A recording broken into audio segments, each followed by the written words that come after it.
अच्छा है, पिछली बार भी आए थे, तीसरी बार भाजपा की सरकार बना के गए, चौथी बार की नींव इसी बार राहुल जी रख गए हैं। राहुल जी की ट्रेनिंग जो कांग्रेस को मिली है, हरियाणा की कांग्रेस को वैसे ही काम करना चाहिए, इससे अच्छा कुछ नहीं है। कांग्रेस राहुल जी को गंभीरता से ले और जैसे वो बता के गए वैसे ही काम करें। राष्ट्रीय अध्यक्ष बने हैं और जब मोदी कैबिनेट बनी थी उस वक्त आपका नाम उसमें नहीं था, लेकिन फिर लोगों का ये मानना था कि शायद आपको राष्ट्रीय अध्यक्ष की जिम्मेदारी मिले, लेकिन अब वो भी बन चुके हैं। अब ये सुनने में आ रहा कि हो सकता है हिमाचल में आपके चेहरे पे चुनाव बीजेपी लड़ सकती है। ये सारी बातें सुनी सुनाई होती हैं। भारतीय जनता पार्टी में सब कार्यकर्ता हैं, समय समय पर पद और जिम्मेदारियां बदलती रहती हैं। अधिकतर कार्यकर्ता हमारे पार्टी को संगठन है उसको मजबूत करने के लिए, जनता को पार्टी के साथ जोड़ने के लिए, अपनी विचारधारा को जन जन तक ले जाने का काम करती है। और अब भी लगभग 15 करोड़ सदस्य पूरे देश भर में भारतीय जनता पार्टी के हैं। दुनिया का सबसे बड़ा राजनीतिक दल बना है और उसके सबसे युवा राष्ट्रीय अध्यक्ष माननीय नितिन नवीन जी बने हैं। 5 बार के विधायक हैं, सरकार संगठन दोनों का अनुभव है और निश्चित तौर पे उनके नेतृत्व में भारतीय जनता पार्टी शानदार काम करने वाली है। हमारा लंबा अनुभव इकट्ठे काम करने का है। मैं युवा मोर्चा का राष्ट्रीय अध्यक्ष 2010 से 2016 का जो मेरा कार्यकाल था उसमें नितिन जी महामंत्री थे और बहुत शानदार काम उन्होंने किया।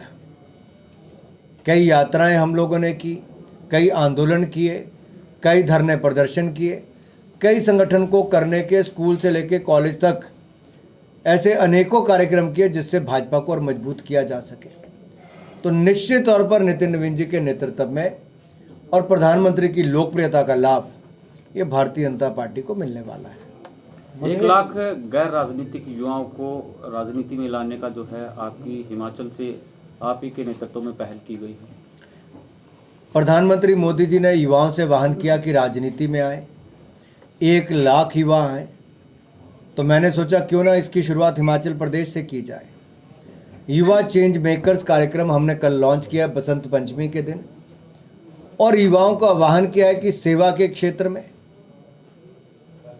राजनीति के क्षेत्र में जिसकी दिलचस्पी या रुचि है वो ऑनलाइन आवेदन करेगा www.yuvachangmakers.com पर। वहाँ जाएंगे, फॉर्म भरेंगे, निःशुल्क है और जितने लोग फॉर्म भरेंगे उनमें से जिला स्तर पे 2 दिन का बूट कैंप लगेगा। उसमें 2 दिन में लगभग 8 सेशंस किए जाएंगे।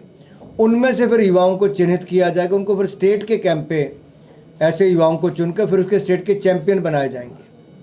तो ऐसे जो युवा निकलेंगे अलग अलग चरण पे, उनको अलग अलग क्षेत्र में काम करने का मौका मिलेगा। गांव में भी भेजा जाएगा ताकि वहाँ की समस्याओं को समझकर उनका समाधान निकालें।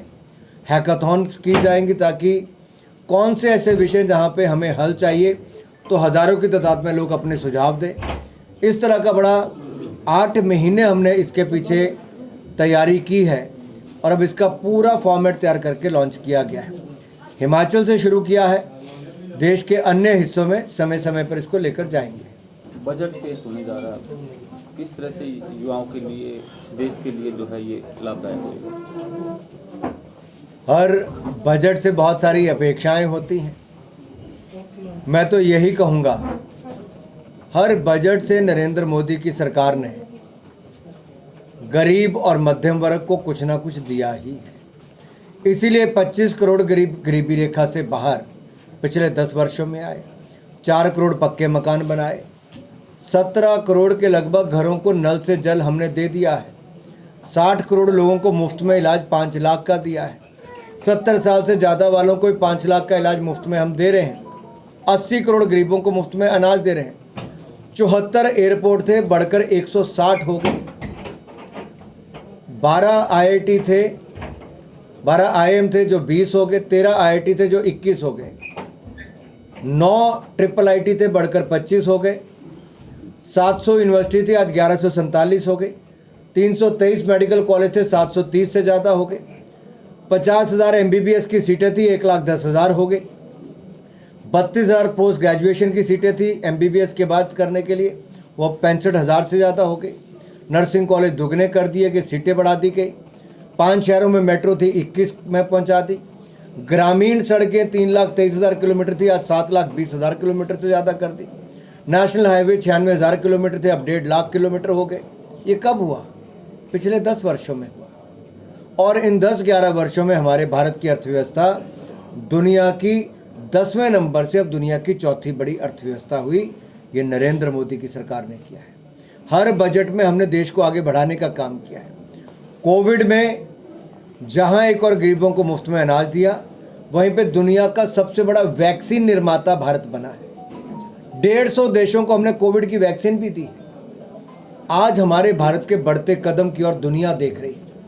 जो जियोपॉलिटिक्स, जो दुनिया भर की आज राजनीति बदल रही है, उसमें सब लोग आज भारत की ओर एक बड़ी उम्मीद के साथ देख रहे हैं। और इसलिए भी देख रहे हैं कि भारत ने एक मजबूत नेता दिया है, जो आज दुनिया भर में सबसे वरिष्ठ नेता गिना जाता है, क्योंकि लगातार 11 साल से मोदी जी प्रधानमंत्री हैं और दुनिया के सबसे बड़े लोकतंत्र के प्रधानमंत्री हैं और मजबूत लोकतंत्र के प्रधानमंत्री हैं। इसलिए दुनिया आज भारत की ओर उम्मीद भरी नज़रों से देखती है, भारत से एग्रीमेंट करना चाहती है। इंग्लैंड ने हमारे साथ फ्री ट्रेड एग्रीमेंट कर लिया, EU अगले 4-5 दिनों में करने वाली, यूरोपियन यूनियन करने वाली, कई अन्य देशों ने आगे बढ़ चढ़ कर किया है। आने वाले समय में अमेरिका से भी हमारा ट्रेड एग्रीमेंट हो जाएगा। आज दुनिया की सबसे तेजी से बढ़ने वाली अर्थव्यवस्था भारत है। दुनिया भर में मंदा है, लेकिन भारत तेजी से आगे बढ़ रहा है। ये इसलिए है कि राजनीतिक स्थिरता है, नेता की सोच देश को आगे बढ़ाने वाली है। भ्रष्टाचार मुक्त शासन हमने पिछले 11 सालों में दिया है और केवल एक संकल्प लेकर चले हैं, आत्मनिर्भर भारत, विकसित भारत। लेकिन मनरेगा को लेकर, नाम बदलने को लेकर कांग्रेस लगातार हमलावर है कि मजदूरों का हक रोजगार छीनने का काम किया है। अब पहले तो मेरा कांग्रेस से सवाल है कि नाम को लेके विरोध है कि गुण को लेके विरोध है? उन्होंने कहा मजदूरों का, आपने कहा कि नाम को लेके विरोध है। पहले मैं नाम का जवाब देता हूं, फिर काम और गुण की बात कर लेते हैं। आज़ादी के बाद भारत में 60 के दशक से लेके आज तक रोजगार के बदले पैसा या अनाज, इस तरह की योजनाएं चलती रही। 1999 में 1989 में जवाहर रोजगार योजना आई। महात्मा गांधी का नाम था क्या? नहीं था। उससे अगले 1999 में आई, 1999 में जवाहर रोजगार समृद्धि योजना। महात्मा गांधी का नाम था क्या? नहीं था। फिर 2001 में फूड फॉर वर्क, पूर्ण समृद्धि योजना करके ऐसे आया, उसमें महात्मा गांधी जी का नाम था? नहीं था। क्या 2004-5 में फिर कांग्रेस ने एक और नई योजना लाए, नरेगा। महात्मा गांधी का नाम था? नहीं था। National rural employment guarantee act, नहीं था महात्मा गांधी जी का नाम। फिर 2009 में जाके उनको महात्मा गांधी जी की याद आई। हम तो नई योजना लेकर आए। और दूसरा मैं कह दूं, कांग्रेस नाम की राजनीति करती है। कांग्रेस राम के नाम का विरोध और कांग्रेस गरीब के काम का विरोध करती है।